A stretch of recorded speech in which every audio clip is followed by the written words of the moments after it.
This is the Horse Radio Network. This is episode 286 of the Dressage Radio Show, brought to you by the Horse Radio Network and our sponsors, Dr. Rose's Remedies, Total Saddle Fit, and EasySignsOnline.com.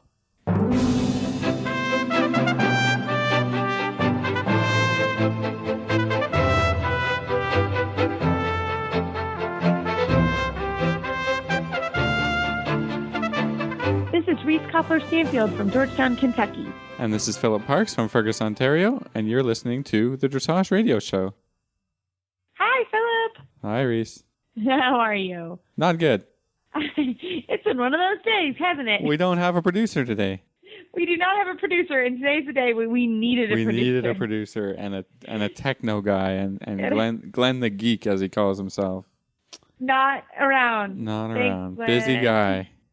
Yeah, he's a busy guy, so we were left to our own devices, which was not good. It's not been working out well. No, it's not been good for us. But we're gonna hope that the recorder works here, and when Philip and I have to get all geeky and techno, it gets I don't even try, and Philip does a very good job trying. So, but that's okay. So that's okay. We're putting it together. We're gonna have a show. It's gonna be awesome. It's gonna be a great show. So, Philip, how has your week been? Well, I don't know if you've heard about us up here in the north, but I think the whole country, the whole continent is experiencing this freeze weather horribleness. It's been horrible. Well, not to be a Debbie Downer, but, it was, we had the low of like 9 degrees 2 nights ago. And, I don't know, fair night. I don't know how you are, Philip, but, we after last winter, if it's under 20 degrees, we don't work the horses. So, because it's just too cold. Yeah, it's been borderline anyways. And, just be thankful that you're not in Buffalo, those poor people. Oh my gosh, those poor people. So anybody listening in Buffalo, we are thinking about you guys. My goodness. You can, it's not that far. You can drive over to my house. Yes. We'll hang out. You can hang out with Philip. Yeah, you'll just have to jump like literally very large amounts of snow. I don't think I've seen snow like that in my life, so I don't even know. Okay. And I'm good with that. Yeah. But before that, before all this happened, we had a really great week. We were I think we told all our listeners we were on our way to Hassler Dressage and River Edge Equestrian and had a great symposium there and learned a lot of cool stuff. We did, and we came back. I know we both came back with such momentum, and then it was freezing. So I was like, okay, let's work horses, let's do stuff, yeah, and then snow bomb. Yeah, snow bomb. Yeah, no, we didn't. We got some snow, but for us it was just the really cold temperatures and the wind. We've had really bad wind, so literally the horses that I run from the barn to the indoor, I'm like, I know it's freezing, hurry! Yeah. So and I know lots of Canadians were just. They're heading out. They're pulling out. Trucks are leaving now down to Florida. So yeah, I don't. Yeah, good luck. I See can't you wait. later, right? Yeah. Have a good winter for sure. So I can't lie. I would have been packing my truck too, to be perfectly honest. So we hope everyone is surviving well and keeping warm and watching your horses, because I think all of us it took us all by surprise for sure. So what's going on, Philip, in the world of dressage? Well, we got a little bit of news going on. It looks like the World Dressage Masters will continue with a new sponsor, VN Group of Ukraine. I think they're going to announce dates and stuff coming up in December. So that's awesome, because it's a huge money show series. That goes on. I think they have had one date in Florida and dates all over Europe, and it's nice for dressage riders to get recognized with a little bit of money and support that way, because we don't have very many big shows where you can win some prize money, and and that helps to support even the top riders. Spend a lot to travel around and to compete. So I think that's pretty awesome. That's great. That's really, really good news for all of us, for sure. And it's such a fun event, and I wish it well to continue. So that's wonderful. Yeah. And tell us about the Central and Caribbean Games that just happened. Well, Marco Bernal of Colombia on Farewell 4 wins the American and Caribbean Central Games individual gold. So congratulations to Marco. I think he shows a lot in the U.S. as well.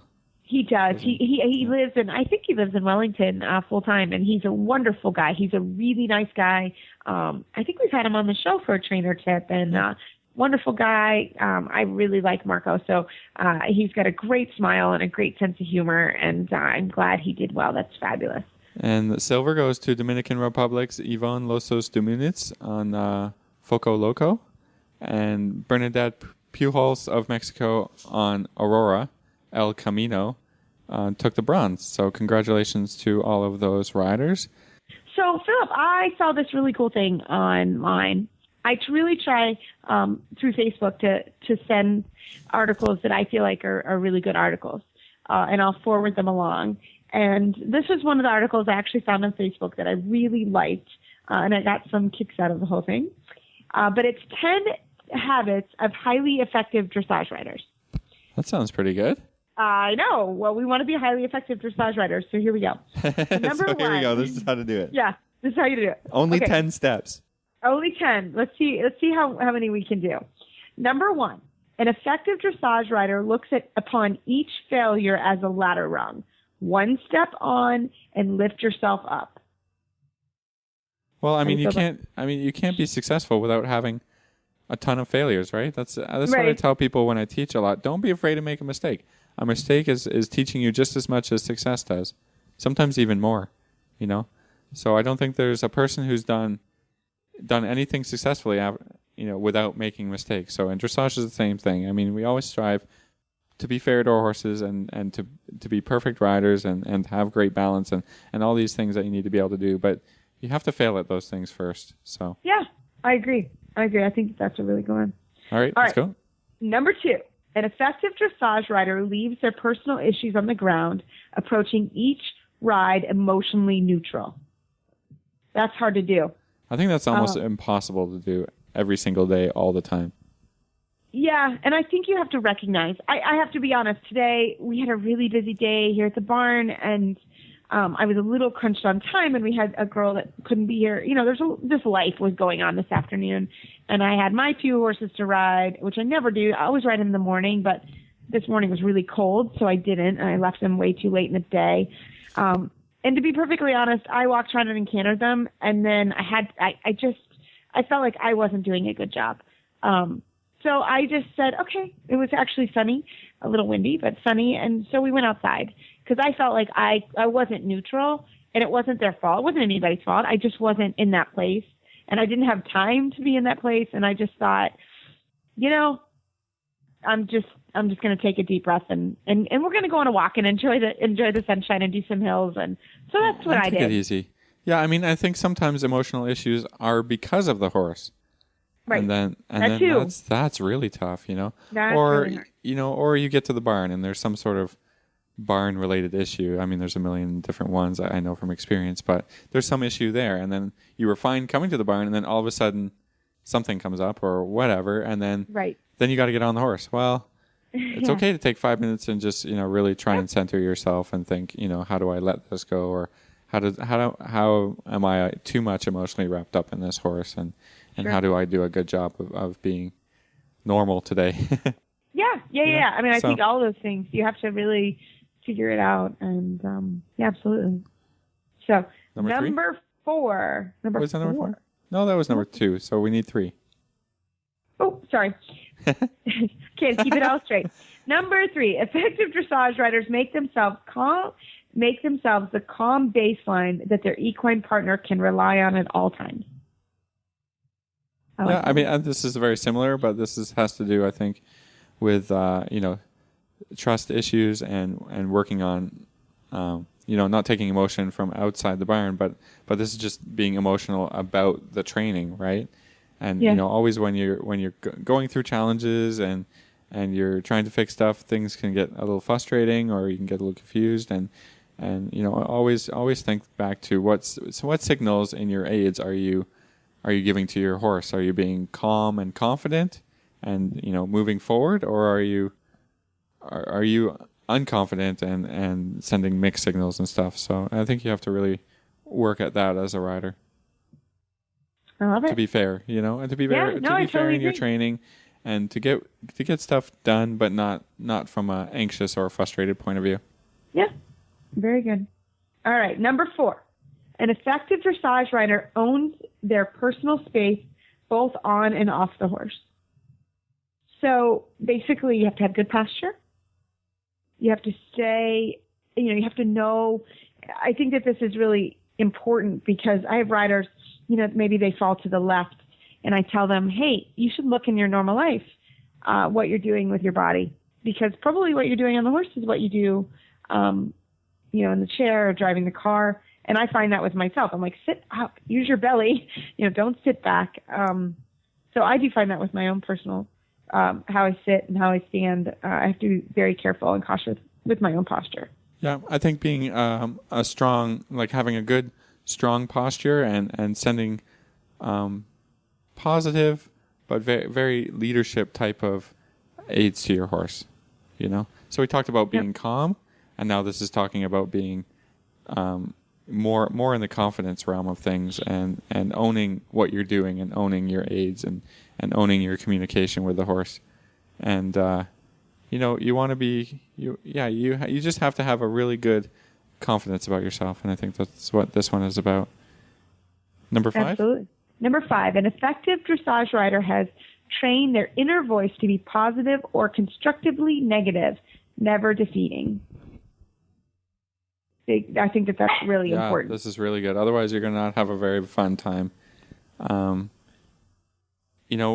just doesn't work. I think back to, how am I fixing problems, or how am I riding my horse? I mean, all of us, I think, go back to, maybe the last lesson they were given or whatever, and try and find your inner voice to be like your coaches, that, you want a coach to be helpful to you and to lead you in the right direction.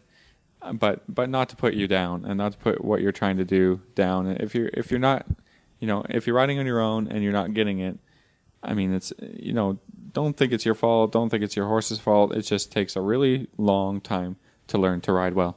Yes. Well, I don't think you ever That's all it is. You got to well. go out there and stay positive and keep working at it, right? Yeah. We heard 2 international, Grand Prix riders and trainers say that they continually work on their seat over the weekend, and they still ride without stirrups, and they continuously working on their seat, and I think that that's pretty amazing. Yeah, I mean, look at the things that you have achieved. Every time you run into a problem, you got to go back and say, listen, I this other thing 3 weeks ago was really hard, and I was able to get through that, or I thought I could never do this or that, and look how far I've come. I can get through this if I just keep plugging away. I keep trying to get positive instruction and find ways to help me to be a better rider and to help my horse be a better dressage horse. So stay positive. Keep your inner voice positive. Don't tear yourself down. That's not going to help. No, it doesn't help. Mm-mm. All right, number 6. An effective dressage rider knows success happens one ride at a time, day in and day out, remaining consistent and realistic in their daily goals and expectations. And I love that. That's exactly what we were just talking about, wasn't it? Yeah. I mean, it doesn't get better, all of a sudden. Sometimes we have these light bulb moments, but, most of the time it's in the theory of dressage, the light bulb moments, and then you have to spend 3 months working it out and actually doing it. It's important to understand, where you're going and what you're trying to do, and then you got to do it. And that takes dedication, lots and lots and lots of riding, lots and lots of hours. Yep. So. All right. Number 7, an effective dressage rider has the courage to be creative in the problem solving, the courage to go beyond the textbook and think independently. And below this is the training scale. Yeah. As long as you stick to the training scale, you can pretty much do whatever you want. Absolutely. And I think that that's really important to know is if you sort of have a systematic approach on how you're going to train, and you know that training scale, and you learn how it works, and you learn that's what trainers do is they work within that scale. Then I think that you'll be just fine. Yeah, I mean, you'll see if you go to clinics or you see a bunch of different people coaching. I mean, you can put the same rider, same horse in front of, 5 or 10 international trainers. They're all going to go after the training scale, but they might go at it a little bit in a different way. Suppleness problems are a huge one that can be fixed in a number of. Some people like shoulder in a little better. Some people like travers a little better. Some people are using a lot of leg yield. but they're all going after the same thing. First establishing rhythm and relaxation, and then going to the suppleness.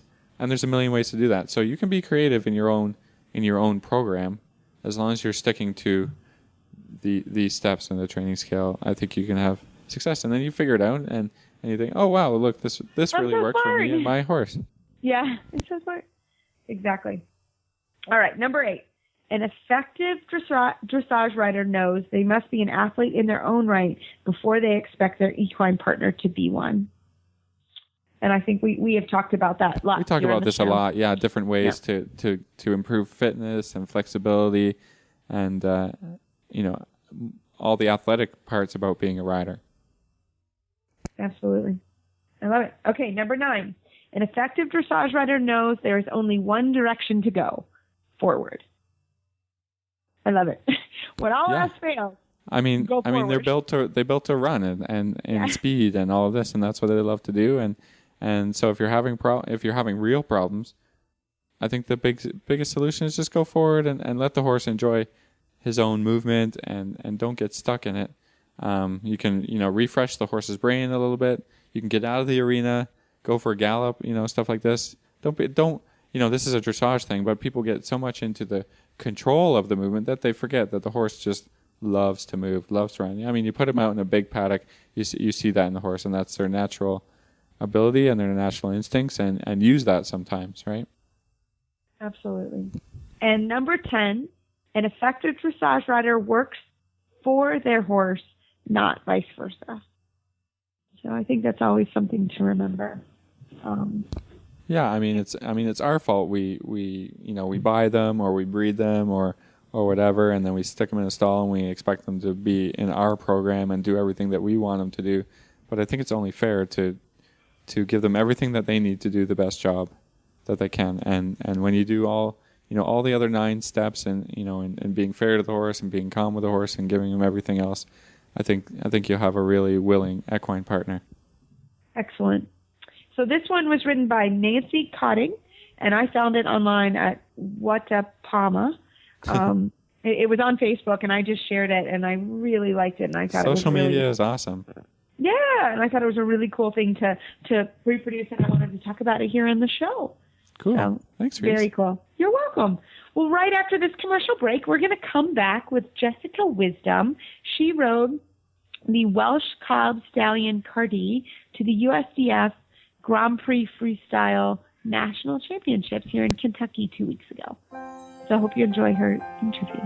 With Christmas season fast approaching, it's time to start planning a custom gift that will last for many years to come.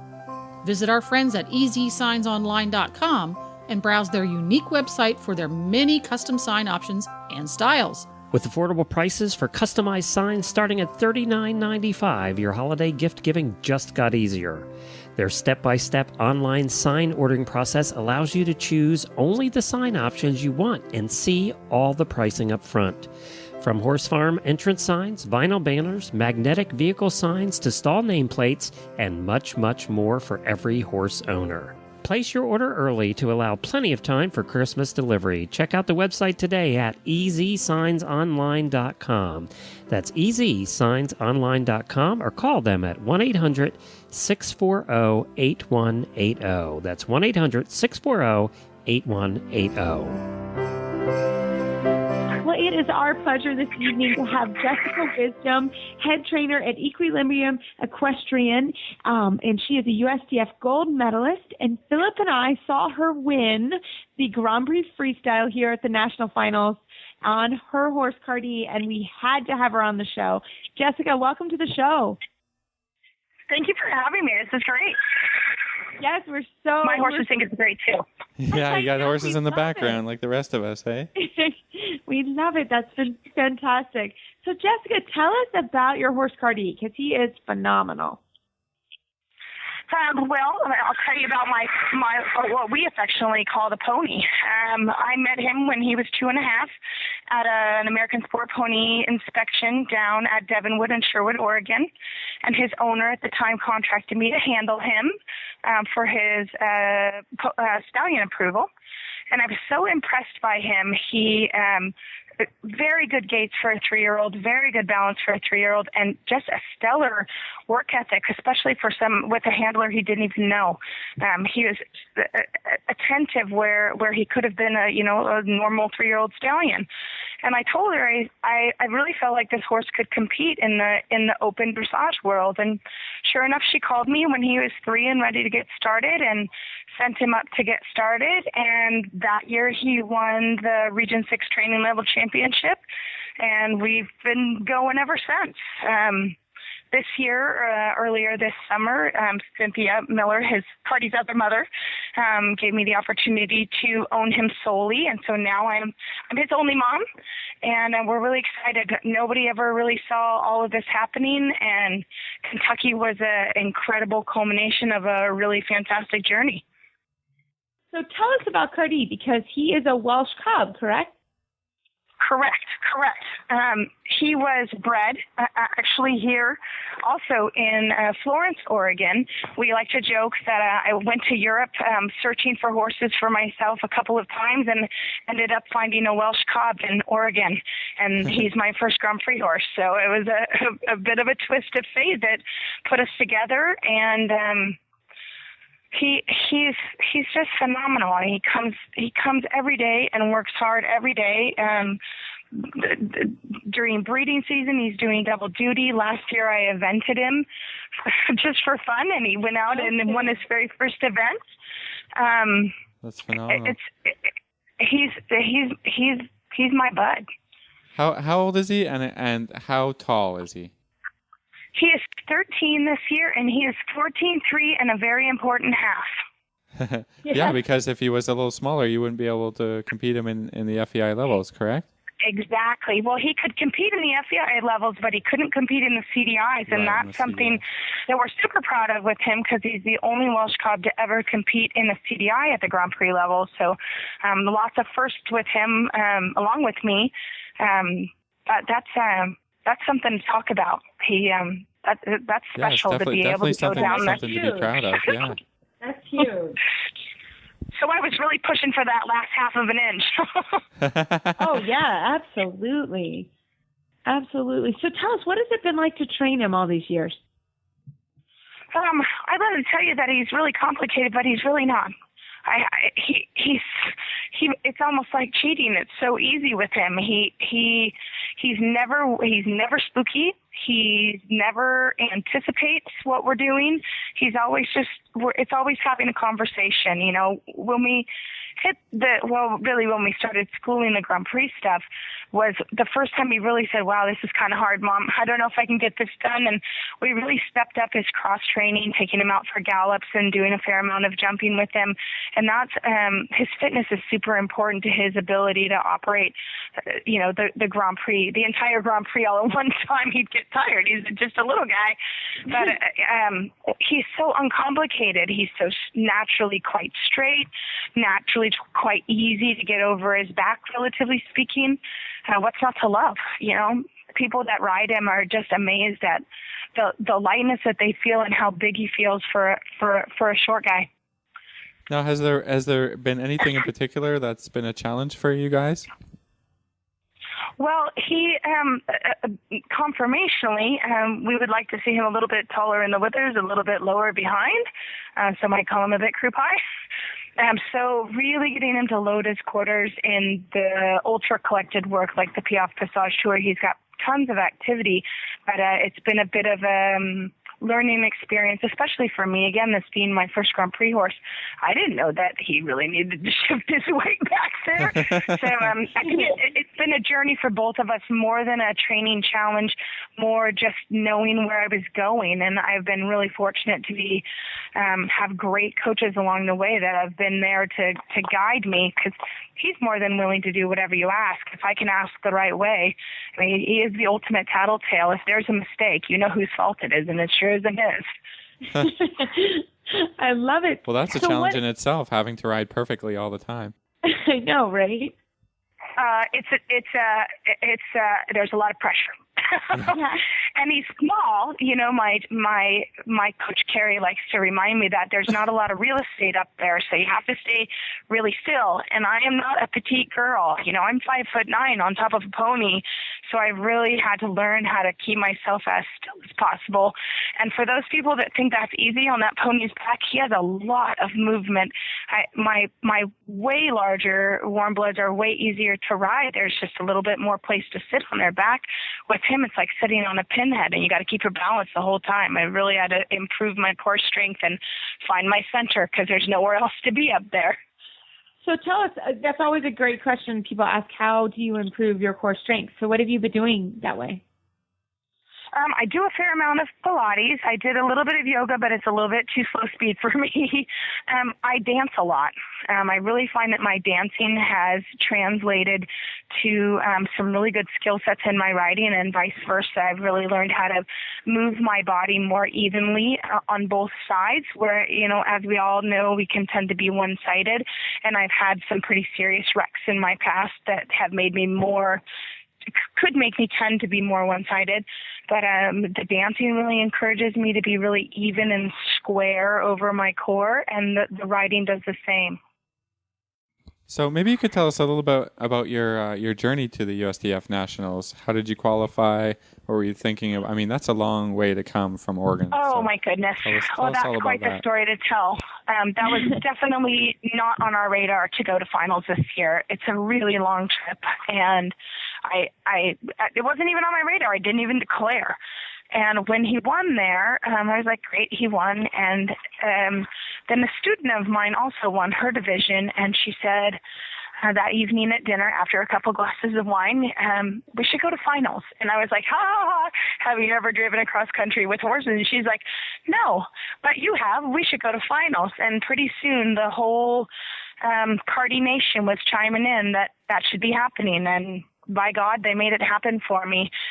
But very few people know that I moved facilities directly before we left for Kentucky. Oh. And I didn't feel comfortable leaving, you know, my 40 horses in a brand new place with nobody there. And I told my team Cardi, if you guys can help me get him there and help me, I'll do it. And they did. My team drove him across country. I met them over there after I got my horses settled in and rode him. And then they drove him home, and I was able to get back here and get back to the horses that I left behind. Wow, it was a crazy idea. But I'm glad we did it. Oh my gosh, absolutely. So what's next for you guys? Say that again? So what's next for you guys? Have you thought about that yet? Reese, I haven't. I don't know. That's okay. I've never been this far. This is so far into virgin territory. I haven't a clue what's next. You tell me. Fair enough. Well, I think CDI Grand Prix is what's next, but I'm just going to throw that in there. So, well, that is. Well, we did that. Our goal is to get over 70% in the Grand Prix this year. There you go. Well, I think that's a great goal. That's phenomenal. And he's also a breeding stallion, right? So you also do. Yes, he is. Excellent. Well, Jessica, thank you so much for your time and coming on the show. And how do our listeners find you online if they want to learn more about you and Cardi? Say that one more time, Reese. I'm in the barn. No, how do our listeners find you online? They can find me on my website, www.eqequestrian.com. They can find me on Facebook. Cardi has his own page, Team Cardi. They can find Equilibrium on Facebook, and they can find me personally on Facebook. Great. Well, thanks so much, Jessica. When you get that 70%, we want you back on to hear all about it. You got it. I'll look forward to it. Excellent. Thanks so much. Thanks a lot, Reese. Take care.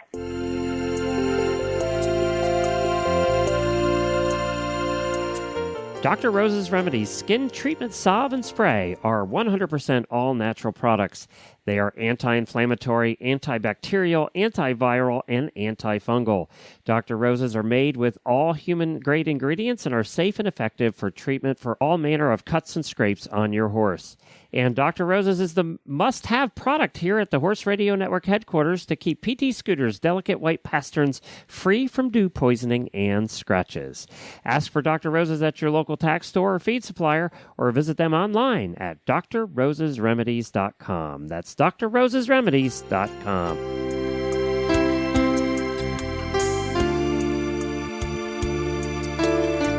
Well, that was great from Jessica to hear about her journey to Grand Prix with her stallion Cardi, and I look forward to talking with her again when she reaches her goal of 70% at Grand Prix.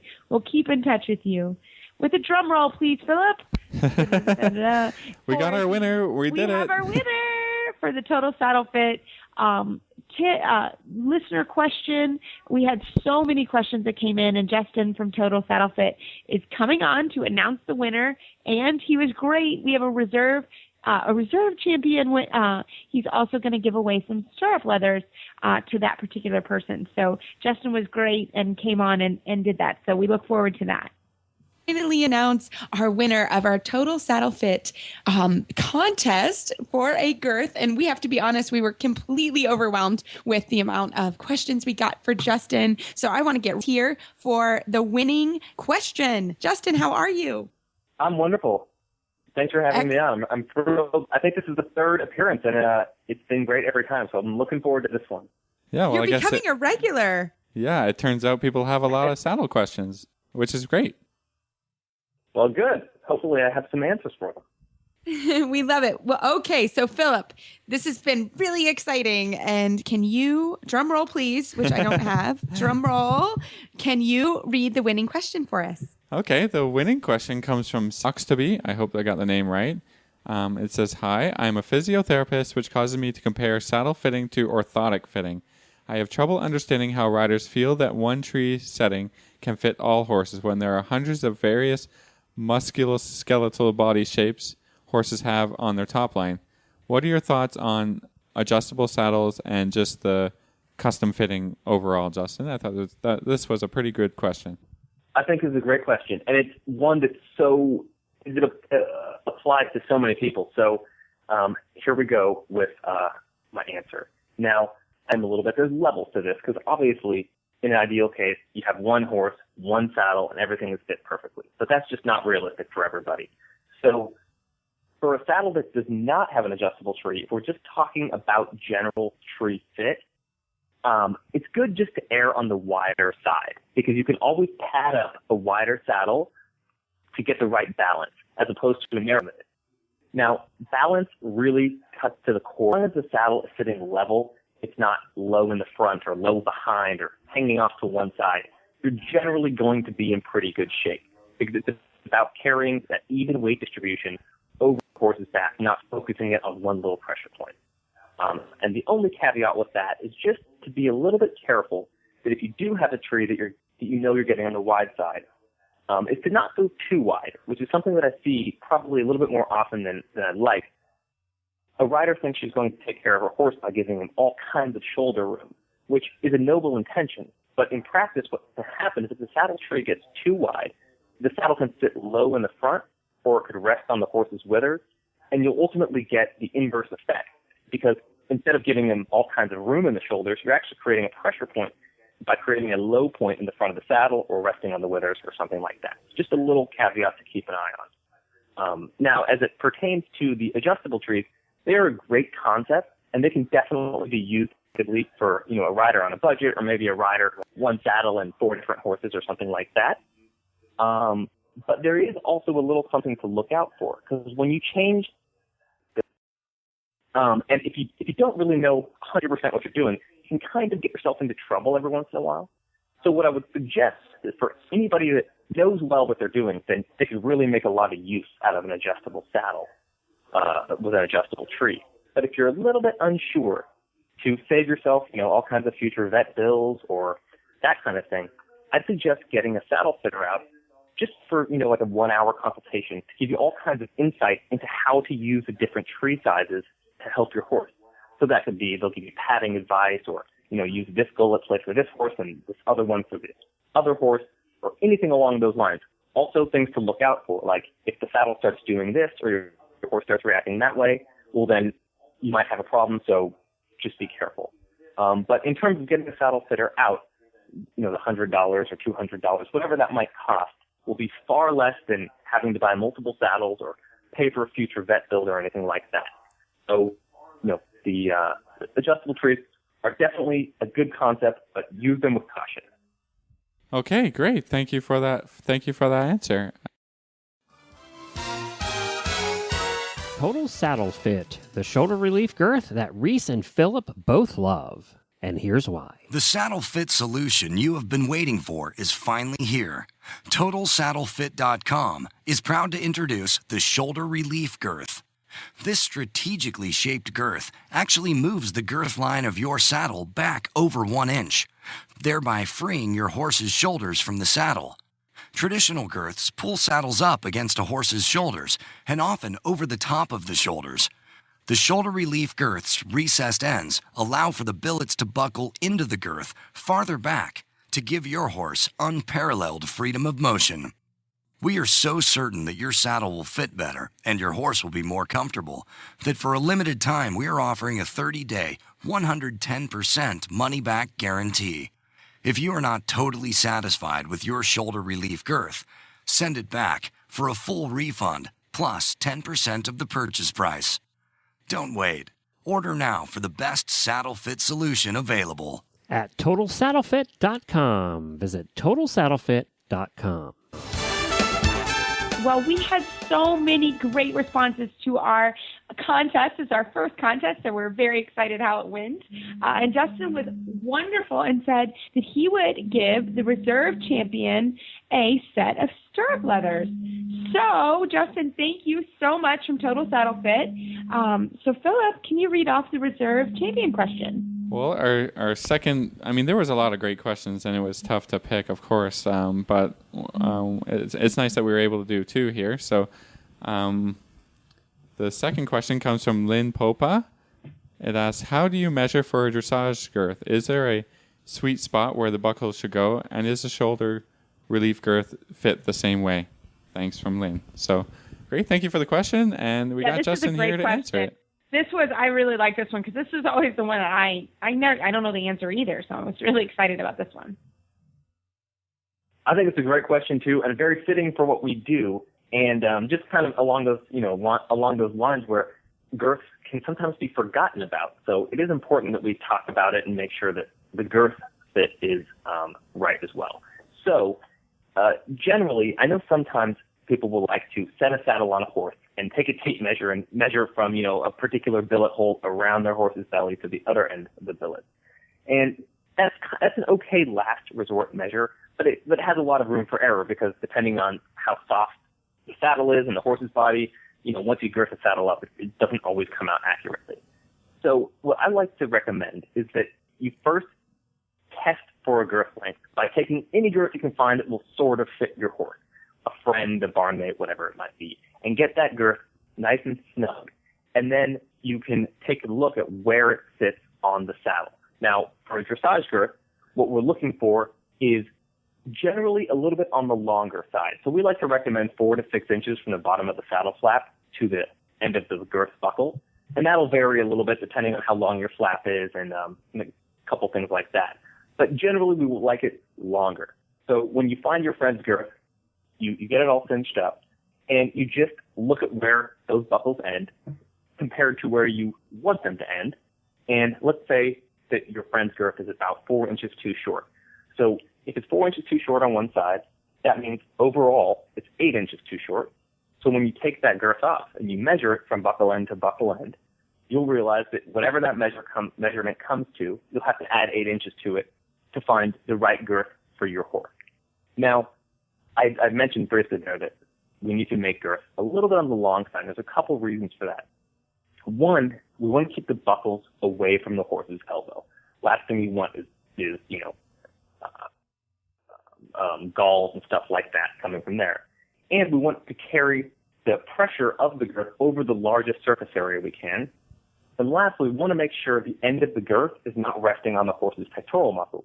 So when you go a little bit longer, you can take care of those different concerns and make sure the girth is right. So once you figure out the length, you can order accordingly. And generally, girths come in even sizes in 2-inch increments. So if it comes down to 27.3 inches is the right size for you, you can order the 28. 1 inch one direction to the other isn't going to make too big of a difference. So as far as the shoulder relief girth goes, we measure it true to size from buckle end to buckle end, just to make it as easy as possible to find the right size. Not every brand does that, so you may want to check if you're not buying a girth from Total Saddle Fit. But it should fall pretty close in those limits of buckle end to buckle end should be your girth length. That's great. In relation to the elbow, how far above that would you say? A couple inches? 4 inches? Well, ultimately the more space you can get, the better. Now, it's going to vary from horse to horse because if you have a very small horse and, a long flat saddle, you're not going to have too much room to work with, right, as opposed to maybe a big warm blood. But I would just say the farther away you can get it, the better. So from your horse, kind of where the saddle fits compared to your horse's body, just keep it up keep the end of the girth up closer to the flap, and you'll be doing the best by your horse. Okay. No, and I think that's a great reminder because, you look and that's one thing. I think you told us that on another tip, Justin, and I look now to see where the buckles are because I'd never even thought about it, with the elbow and the buckles and where are they and are they getting pinched? So that was really helpful. So I think that's even more helpful reminder about how to find that because, again, you don't know, you sort of guess, or at least I do. Philip made me smarter. But I certainly, for the longest time, just sort of was like, well, I have this one, let me try it, and never really had those benchmarks. So that's awesome. I love it. And as we all know, the Total Saddle Fit shoulder relief girth, I love it. I use it every day on as many horses as I can, and my Denali is not as grumpy. So I love it. Great to hear.